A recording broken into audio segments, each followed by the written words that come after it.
오늘부터는 우리 주일 예배에서 야고보서를 통해서 은혜를 받고자 합니다. 야고보는 신약성경 27개 성경 중에서 책 중에서 가장 인기가 없는 책이라고 해도 과언이 아닙니다. 그 이유가 있습니다. 그것은 야고보서가 성숙한 신앙인의 그 기준을 제시하고 있기 때문입니다. 많은 대부분의 신자들이 어린아이의 신앙 수준에 머물러 있고 거기서 더 성장하기를 좋아하지 않습니다. 하지만 야고보서는 우리를 어린아이 취급하지 않습니다. 믿음이 장성한 성년 취급을 하는 것이죠. 그래서 요구하는 기준이 매우 높습니다. 이렇게 부담을 주기 때문에 대부분 신앙인들이 이 야고보서를 좋아하지 않는 것 같습니다. 이 야고보서는 야고보 사도가 기록한 편지입니다. 그런데 사도 중에 몇 안 되는 사도 중에 야고보라는 이름을 가진 사람이 세 분이나 있습니다. 한 분은 요한의 형제 야고보이시죠. 또 작은 야고보라고 하는 사도가 있었습니다. 그는 성경에서 알페오의 아들 야고보다 이렇게 소개하기도 하죠. 그런데 본서 야고보서를 기록하신 야고보는 요한의 형제 야고보도 아니고 작은 야고보라고 하는 이 야고보도 아닙니다. 누구입니까? 예수님의 친동생인 야고보였습니다. 예수님에게는 4명의 남동생이 있었죠. 야고보, 요셉, 시몬, 유다 이런 4명의 남동생이 있었고 또 여동생들도 있었습니다. 그 중에서 이 야고보서를 쓴 야고보는 큰 동생이었죠. 이 동생 야고보는 형을 잘 알았지만 공생애 동안에 예수님의 공생애 동안에는 형을 존경은 했지만 형을 하나님께서 보내신 구세주라고 믿지는 않았었습니다. 그런데 그가 언제부터 형 예수님을 하나님의 구세주, 하나님께서 보내신 구세주로 믿게 되었을까요? 고린도전서 15장에 보면 예수님께서 부활하신 후에 여러 사람들에게 나타나셨는데 우리 그 말씀을 함께 읽겠습니다. 시작. 장사 지낸 바 되었다가 성경대로 사흘 만에 다시 살아나사 게바에게 보이시고 후에 12 제자에게와 그 후에 500여 형제에게 일시에 보이셨나니 그 중에 지금까지 대다수는 살아있고 어떤 사람은 잠들었으며 그 후에 야고보에게 보이셨으며 그 후에 모든 사도에게와 맨 나중에 만삭되지 못하여 난 자 같은 내게도 보이셨느니라. 아멘. 예수님은 부활하신 후에 베드로와 사도들 그리고 500여 명이나 되는 많은 사람들에게서 자기의 부활하신 모습을 드러내셨습니다. 그리고 동생인 야고보에게도 부활하신 몸을 보이신 것이죠. 야고보서를 쓴 이 예수님의 친동생 야고보는 이때부터 형을 하나님께서 보내신 구원자, 구세주로 받아들인 것으로 보입니다. 그리고 야고보 사도는 성령의 임재를 기다리는 마가의 다락방에서 120명이 모여서 성령이 오시길 간절히 기도했었는데 그 기도하는 120명 중에 함께 동참했었습니다. 그는 성령의 임재를 친히 경험했고 형 예수님이 메시아인 것을 확신하게 된 것이죠. 그는 예루살렘 교회의 초대 총감독이 되었고 기독교의 초기 지도자로 삶을 사셨습니다. 이 야고보는 어떤 사람이었을까요? 그분은 첫째는 영적 감각이 뛰어나고 총명한 사람이었다 이렇게 보입니다. 비록 예수님을 다른 사도에게 비하여 늦게 받아들였지만 그는 똑똑하고 총명하여 믿은 후에는 적극적인 신자가 되었습니다. 그래서 예루살렘 교회의 초대 총감독이 될 수 있었던 것입니다. 예수님께서 나중된 자로서 먼저 될 자들이 많다, 먼저 될 자가 많다 그렇게 말씀하셨는데 그 본보기가 된 사람인 것입니다. 두 번째, 이 야고보는 기도의 사람이었다고 합니다. 초기 기독교를 소개하는 역사책에 그를 소개하기를 낙타의 무릎을 가진 사나이라고 소개하고 있습니다. 기도를 많이 해서 그의 무릎이 낙타 무릎처럼 툭 튀어나오게 되었던 모양입니다. 그리고 실질적으로 야고보서에서도 기도를 많이 강조하고 있습니다. 세 번째, 그분은 유대인 중에 유대인이었습니다. 야고보 사도는 다윗의 혈통인 형 형이 다윗의 혈통이었으니 그도 당연히 다윗의 혈통이었겠죠. 그는 오늘 본문에서도 흩어져 있는 12지파에게 문안하라 함으로써 그의 편지에 수신자들을 이 이스라엘 사람들 중에 예수님을 믿는 신자들에게 보내는 것임을 알게 하고 있습니다. 네 번째로 그분은 예수님의 생애를 잘 아는 사람이었습니다. 예수님의 바로 아랫 동생이었기 때문에 어머니인 마리아 외에 예수님을 가장 오랫동안 곁에서 경험했던 사람이죠. 그러니 예수님에 대해서 잘 이해하는 사람이었을 것입니다. 야고보서를 자세히 살피다 보면은 마태복음의 산상수훈과 매우 유사한 점을 많이 발견하게 됩니다. 이것은 예수님이 평상시에 그의 생각을 그의 동생과 늘 얘기를 나누며 자라왔기 때문일 것으로 추정하고 있습니다. 그리고 다섯 번째는 강력한 지도자였습니다. 그의 강인한 성격은 초대 예루살렘 교회의 지도자로 추대되기에 부족함이 없었고 그 강력한 지도력으로서 그는 예루살렘 교회를 잘 이끌었던 것입니다. 그리고 야고보서에도 그가 60여 개의 명령어를 구절을 사용하고 있는 것으로 봐서 그가 얼마나 강인한 성격, 강력한 성격의 지도자였는지를 우리들에게 보여주고 있습니다. 그렇다면 야고보 사도가 왜 이 야고보서를 기록했을까요? 야고보서를 기록한 목적이 있습니다. 그것은 신자들이 성숙한 신앙생활, 성도의 경건한 삶을 성도들에게 가르치고자 한 것입니다. 여러분이 영적으로 성숙하기를 원하십니까? 정말 그리스도인다운 그리스도인으로 살기를 원하십니까? 오늘부터 시작하는 야고보서의 설교를 잘 들으시기 바랍니다. 그리고 말씀을 따라서 사시면서 성숙한 그리스도인으로 성장해 가시기를 바랍니다. 주님을 기뻐하시게 해드릴 수 있는 그리스도인이 어떻게 될 수 있겠습니까?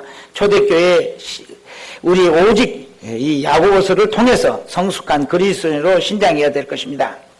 그런데 초대교회 신자들에게 여러 가지 문제점이 있었다고 합니다. 그 문제점들이 네 가지 정도가 있었는데 첫째는 오래 참지를 못했다 합니다. 성령의 열매는 인내입니다. 사랑의 덕목의 첫째도 오래 참는 것이죠. 또 우리 주님도 오래 참으심으로 우리를 구원해 내셨습니다. 오늘날도 우리들을 향해서 오래 참고 계시죠. 그런데 믿는다고 하는 사람들은 참지를 못합니다. 쉽게 분노하고 쉽게 절망하고 포기하는 것입니다.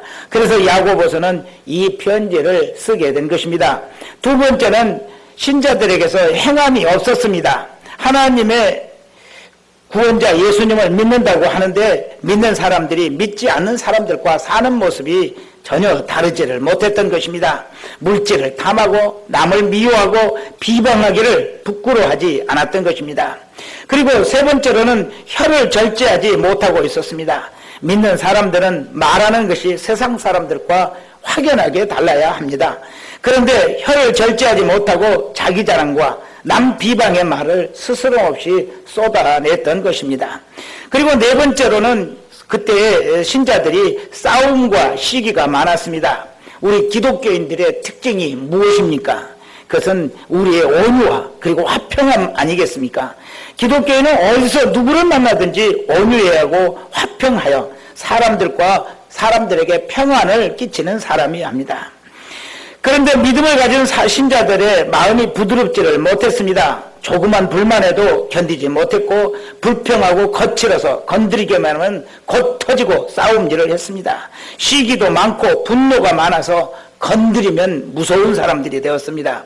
이런 일을 보고 야고보 사도는 이 편지를 쓰시게 된 것입니다. 그리고 오늘은 야고보서를 처음 시작하면서 시험을 당하는 신자들에게 각종 시험을 어떻게 생각하고 어떻게 대처해야 되는지를 오늘 말씀은 교훈하고 있습니다. 모든 사람들은 다 시험을 당합니다. 아무리 믿음이 좋은 사람이라도 반드시 시험은 찾아오는 것이죠. 구약에서 믿음 좋은 사람들 중에 시험당하지 않은 분은 한 분도 없습니다. 심지어 우리 주님 예수님까지도 사탄의 무서운 시험을 당하셨고 십자가를 지시하는 그 시험 앞에서 땀방울이 핏방울이 되도록 간절히 기도하시며 마음 아파하셨던 것을 우리는 알고 있습니다. 그렇다면 우리는 어떻습니까? 우리에게도 무서운 시험이 늘 닥쳐옵니다. 우리 중에 시험을 당하지 않는 사람은 아무도 없습니다. 또 우리가 당하는 시험은 이겨내기가 무척 어렵습니다. 마치 파괴된 방파제가 태풍의 높은 파고를 견뎌내는 것처럼 대단히 이태스러워 보이는 것이 시험당하는 우리들의 모습이라고 할 수 있습니다. 야고보 사도가 우리에게 전하는 시험당한 성도의 대처 방법, 그것은 무엇일까요? 우리가 시험을 당할 때 어떻게 성숙한 그리스도의 모습을 보일 수가 있겠습니까? 본문 말씀을 살펴보겠습니다. 첫 번째는 우리는 시험을 당하면 온전히 기쁘게 여겨야 한다라고 말씀하고 있습니다. 우리 본문 2절 말씀 다시 한번 읽겠습니다. 시작. 내 형제들아, 너희가 여러 가지 시험을 당하거든 온전히 기쁘게 여기라. 야고보 사도는 우리가 시험을 당할 때 온전히 기쁘게 여기라 하십니다. 시험은 힘듭니다. 견디기 어렵습니다. 그래서 시험을 당하는 것은 많은 시련을 겪어야만 합니다. 시련은 견디기 어렵죠. 마음을 아프게 하고 슬픔을 안겨다 주기도 합니다. 큰 고통에 빠지게 하는 것입니다. 그런데 사도는 이 시험을 기쁘게 여기라, 온전히 기쁘게 여기라 말씀하십니다. 기쁘게 여기라는 말은 환영하라는 말입니다. 여러분 중에 시험을 기뻐하시고 환영하시는 분이 계십니까? 누구든지 시험은 싫고 당하지 않았으면 좋지 않겠습니까? 그런데 시험이 왜 우리 믿는 사람들, 하나님을 믿고 예배하는 사람들에게 찾아오는 것입니까? 그 이유가 있습니다. 그 이유가 이제 세 가지쯤 있는데, 첫째는 우리의 죄 때문입니다. 우리가 겪는 대부분의 시험은 우리가 하나님께 범죄했기 때문에 오는 것입니다. 최초의 인류인 아담과 하와도 큰 시험을 당하고 고통을 당하게 되는데 죄 때문이었었죠. 또 솔로몬이 성전을 완공하고 성전 제단 앞에서 하늘을 향해서 두 손을 들고 기도를 하는 모습을 보면은 이렇게 말씀하고 있습니다. 우리 함께 읽을까요? 시작. 만일 어떤 사람이 그 이웃에게 범죄함으로 맹세시킴을 받고 그가 와서 이 성전에 있는 주의 제단 앞에서 맹세하거든. 또 함께 있습니다. 만일 그들이 주께 범죄함으로 말미암아 하늘이 닫히고 비가 없어서 주께 벌을 받을 때에 이곳을 향하여 기도하며 주의 이름을 찬양하고 그의 죄에서 떠나거든. 또 함께 있습니다. 범죄하지 아니한 사람이 없사오니 그들이 주께 범죄함으로 주께서 그들에게 진노하사 그들을 적국에서 넘기심에 적국이 그들을 사로잡아 원근을 막론하고 적국의 땅으로 끌어간 후에. 아멘. 솔로몬은 우리의 범죄가 우리의 이웃과의 관계를 어렵게 하고 서로 등지고 갈등하게 만든다라고 이렇게 말하고 있습니다. 또 우리의 범죄가 비가 내리지 않고 우리가 수고를 해도 소출을 얻지 못하게 한다고 합니다. 또 우리의 범죄 때문에 나라의 전쟁이 일어나고 전쟁에 패하여 남의 적국의 포로가 된다고 고백하고 있습니다. 사랑하는 여러분, 우리는 우리에게 찾아온 시험들이 혹시 우리의 죄 때문이 아닌지 먼저 우리 자신을 자세히 살펴볼 수 있어야겠습니다. 두 번째 시험이 찾아오는 이유가 있습니다. 그것은 하나님께서 우리를 사랑하시기 때문입니다. 하나님께서 사랑하시기 때문, 하나님께서는 사랑하는 자녀를 징계하시는 분이시기 때문에 우리에게 또 시험이 온다는 것입니다. 우리 히브리서 말씀 함께 읽겠습니다. 방송실이 정신이 별로 없는 것 같아. 우리 함께 있습니다. 시작. 내 아들아, 주의 징계하심을 경히 여기지 말며 그에게 꾸지람을 받을 때에 낙심하지 말라. 주께서 그 사랑하시는 자를 징계하시고 그가 받아들이시는 아들마다 채찍질 하심이라. 사랑하는 여러분, 시험을 당할 때 나는 하나님께 사랑받지 못한다, 하나님이 나를 버리셨다 생각하지 마시기 바랍니다. 하나님은 사랑하는 아들들을 바른 신앙으로 인도하시기 위해서 징계를 포기하지 아니하시는 분이십니다. 그것을 늘 기억하시면서 징계를 받을 때는 하나님의 사랑의 내게 임하는 것이다 생각하실 수 있으셔야 합니다. 세 번째는 하나님을 경외하게 하기 위함이라고 합니다. 하나님 우리를 구원하시고 자녀 삼으신 이유가 있습니다. 그것은 무엇입니까? 오직 우리가 하나님만을 사랑하고 경외하기를 바라시는 것이죠. 우리 또 말씀 함께 읽습니다. 시작. 모세가 백성에게 이르되 두려워하지 말라. 하나님이 임하심은 너희를 시험하고 너희로 경외하여 범죄하지 않게 하려 하심이라. 그래도 우리가 당하는 시험은 정말 견디기 어려운 시련입니다. 그리고 이 시험을 당하는 사람들은 모두가 자기가 당하는 시험이 제일 견디기 어려운 시험이라고 생각을 합니다. 자기보다 더 어려운 시험은 없다고들 생각을 합니다. 그래서 곁에서 위로를 해도 쉽게 위로를 받을 수가 없습니다. 속으로 당신이 나 같은 시험을 당해봤어? 당해보지 않았으면 그런 말 하지 말아요. 이렇게 속으로 생각하며 서운해하는 것입니다. 그런데 성경에서는 이렇게 시험을 당하는 사람들을 광야의 삶에 비유하죠. 이스라엘 사람들은 애굽을 떠나서 가나안 땅으로 오는 길에 40년을 광야에서 살아야 했습니다. 이 기간이 매우 견디기 어려운 기간이었습니다. 먹을 것은 만나뿐이었고 물도 부족하고 과일이나 고기, 생선 같은 것은 구경도 할 수 없었습니다. 옷을 새롭게 지어 입을 수도 없었고 외적의 침입을 당하기도 했습니다. 아무리 세월이 가고 시간이 흘러도 가나안 땅에 들어갈 희망조차 보이지 않았습니다.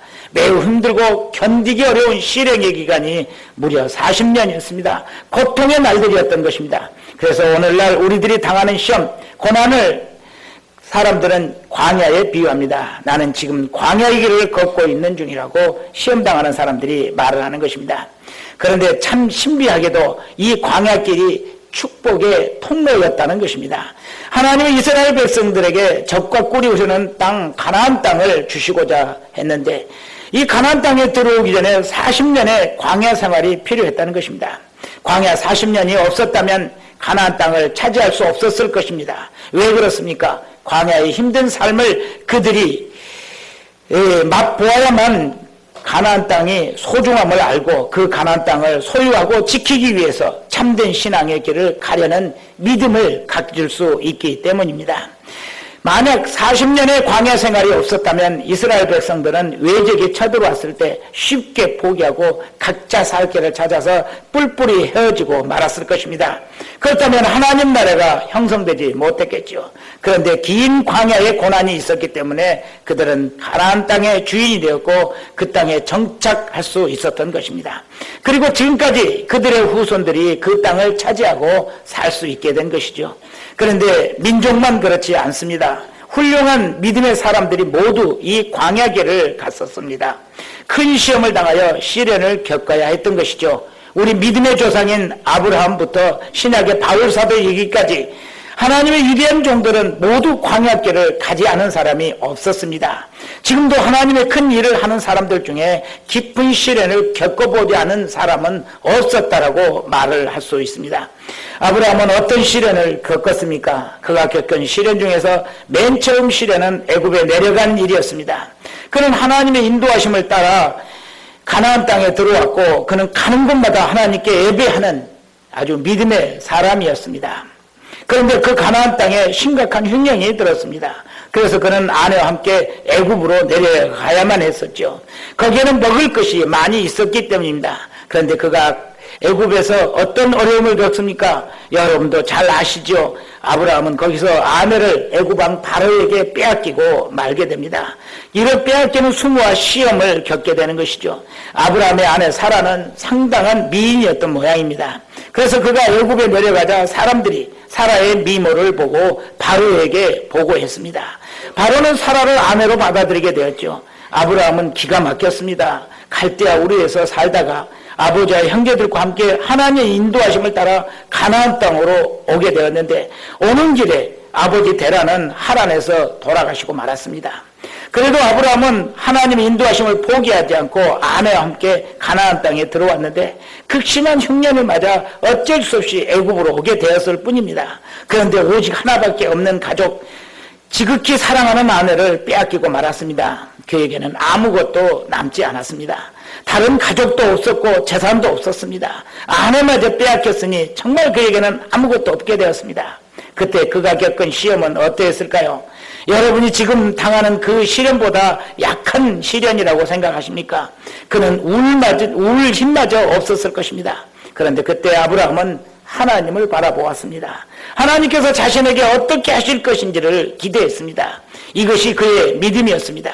그렇게 절망스러운 순간 하나님께서 무엇을 하실 것인지 기대를 버리지 않는 믿음을 가지고 있었던 것입니다. 그러자 하나님이 일하시기 시작했습니다. 바로의 꿈에 나타나셨습니다. 그리고 그에게 사라에게 손을 대지 못하게 하셨습니다. 그리고 아브라함에게 돌려주라 하셨습니다. 바로는 세상에서 가장 강한 왕이었고 사람들에게 신으로까지 추앙받았지만 하나님 앞에서 벌벌 떨어야만 했습니다. 그리고 아무것도 없는 아브라함, 아무 힘도 없고 보호자도 없는 아브라함에게 그의 아내를 꼼짝없이 돌려주었던 것입니다. 뿐만 아니라 더하여 많은 의미까지 주게 되었습니다. 이 일로 인해서 아브라함은 아내를 되찾았고 거부가 되었습니다. 이 시련을 통해서 아브라함이 어떤 사람이 되었습니까? 모든 세상적인 탐욕과 문제 해결 방법을 버릴 수 있게 되었습니다. 그는 모든 문제 해결 방법이 하나님께 있음을 깨달았던 것입니다. 그는 세상에서 하나님 외에 그 무엇도 더 중요한 것이 없는 사람이었습니다. 그래서 나중에 조카에게 좋은 땅을 골라가도록 양보할 수 있었고 또 그의 아들을 모리아 산에서 번제를 드릴 수 있는 믿음까지 갖게 된 것입니다. 그러자 하나님은 그 아브라함을 칭찬하셨습니다. 그리고 그에게 이런 복을 약속하셨죠. 우리 한 말씀 함께 읽습니다. 시작. 여호와께서 이르시기를 내가 나를 가리켜 맹세하노니 내가 이같이 행하여 내 아들 내 독자도 아끼지 아니하였은즉 내가 네게 큰 복을 주고 네 씨가 크게 번성하여 하늘의 별과 같고 바닷가의 모래와 같게 하리니 네 씨가 그 대적의 성문을 차지하리라. 또 네 씨로 말미암아 천하 만민이 이는 내가 나의 말을 준행하였음이니라 하셨다 하니라. 아멘. 시험을 이겨낸 아브라함은 하나님으로부터 큰 약속을 받았습니다. 모든 사람들 중에서 가장 소중한 축복의 사람이 된 것입니다. 그것은 그가 시련을 잘 이겨냈고 하나님 말씀을 준행했기 때문입니다. 사랑하는 여러분, 여러분도 지금의 시험으로 인해서 시련을 겪고 계십니까? 믿음으로 잘 극복하시기 바랍니다. 여러분이 당하는 이 시험이 여러분 인생에 씻을 수 없는 불행이라고 생각지 마시기 바랍니다. 여러분도 여러분처럼 어려움을 겪는 사람은 없다고 절망하지 마시기 바랍니다.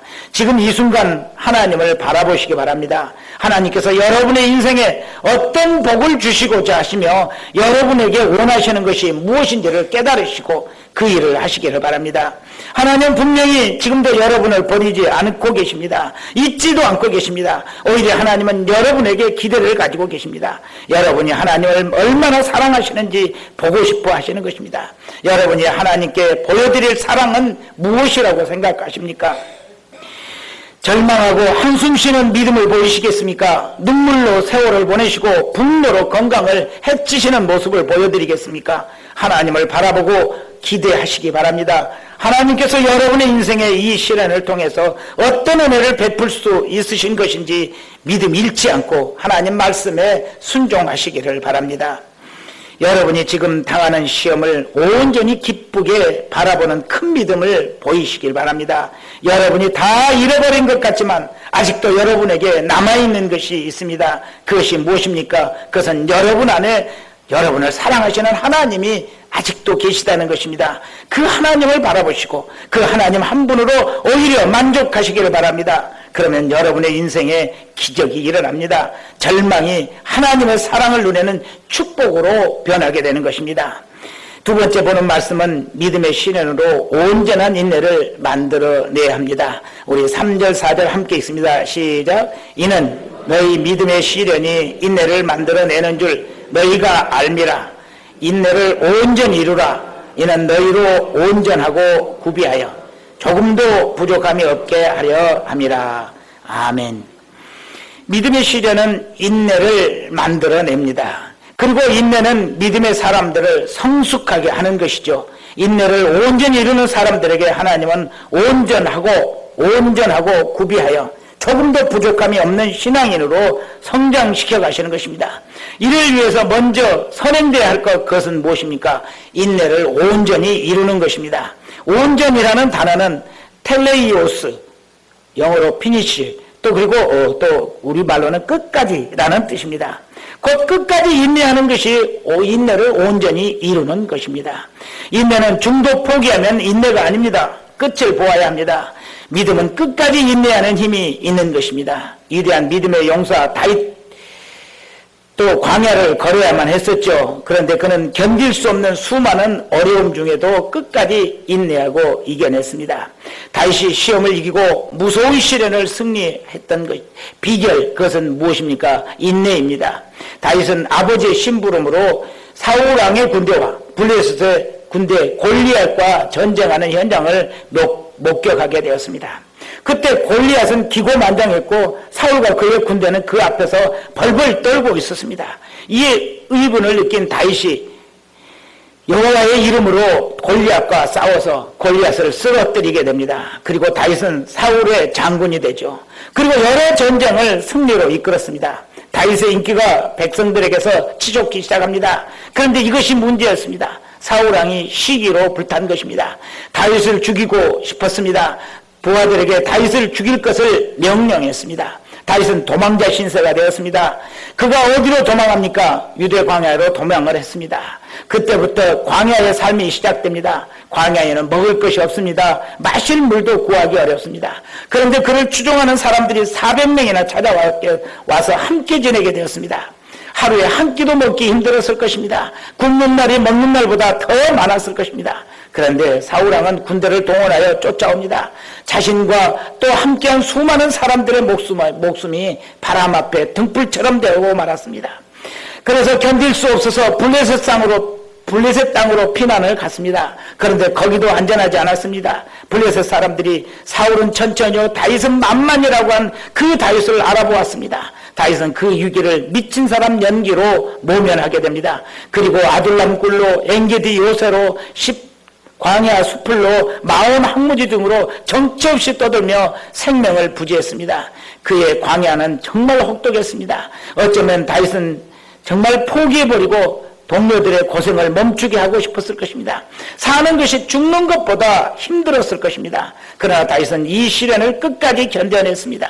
온전히 인내한 것입니다. 그가 이렇게 온전히 인내할 수 있었던 배경이 무엇이겠습니까? 바로 믿음이었습니다. 하나님은 반드시 하신 약속을 이루실 것이라는 믿음을 그가 가지고 있었습니다. 그 믿음이 다윗으로 하여금 끝까지 인내할 수 있게 했던 것입니다. 그 광야 시절에 다윗이 지은 시 한 편을 읽어드리겠습니다.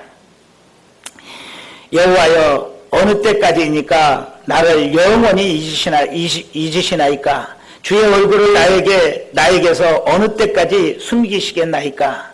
나의 영혼이 번민하고 종일토록 마음에 근심하기를 어느 때까지 하오며 내 원수가 나를 치며 자랑하기를 어느 때까지 하리이까?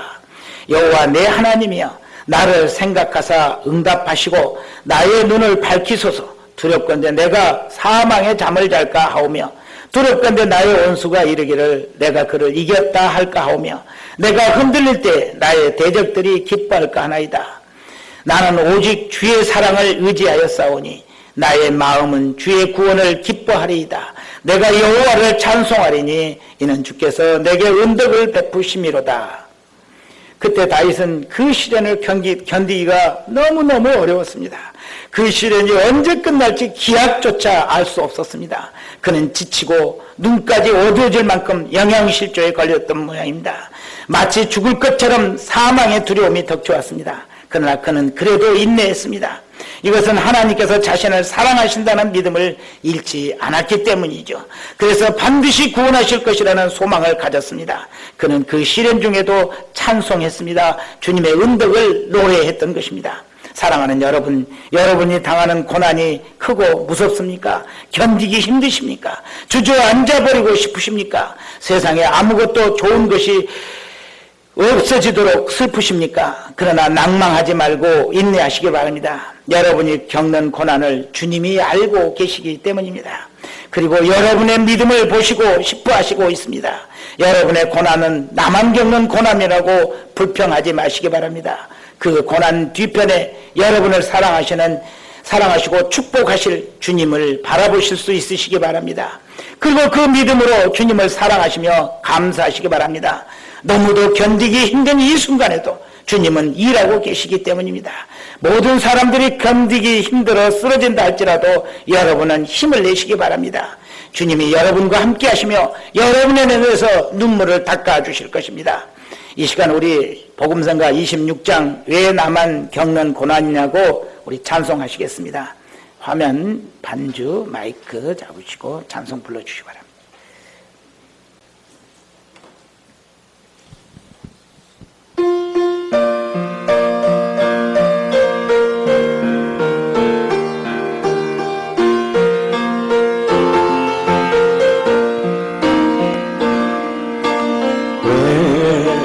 나만 겪는 고난이냐고 불평하지 마세요. 고난의 뒤편에 있는 주님이 주신 축복 미리 보면서 감사하세요. 너무 견디기 힘든 지금 이 순간에도 주님이 일하고 계시잖아요. 남들은 지쳐 앉아있을지라도 당신만은 일어서세요.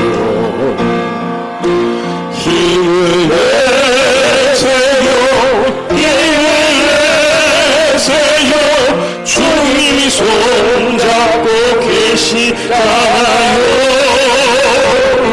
주님의 나와 함께함을 믿는다면 어떤 역경도 이길 수 있잖아요. 왜 이런 슬픔 찾아왔는지, 왜 이런 슬픔 찾아왔는지 원망하지 마세요. 당신이 잃은 것보다 주님께 받은 은혜 온 마음에 감사하세요.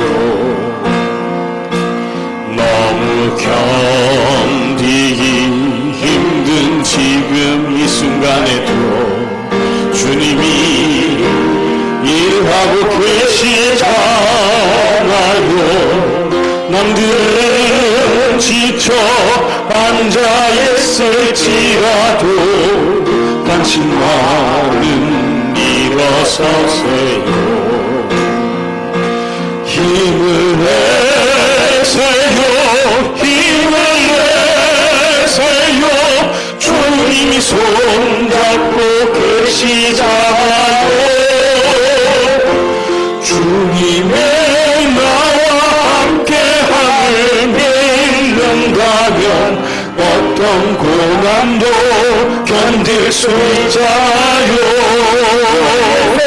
힘을 내세요. 힘을 내세요. 주님이 손잡고 계시잖아요. 주님이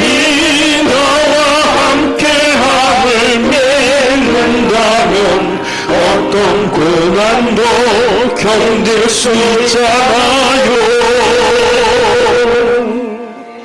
아멘. 말씀을 맺습니다. 사랑하는 여러분, 여러 가지 시험 당할 때 온전히 기뻐하실 수 있으시길 바랍니다. 우리 로마서 말씀을 읽어드리겠습니다. 우리가 환난 중에도 즐거워하나니 이는 환난은 인내를, 인내는 연단을, 연단은 소망을 이루는 줄 알미로다. 아멘. 우리에게 환난과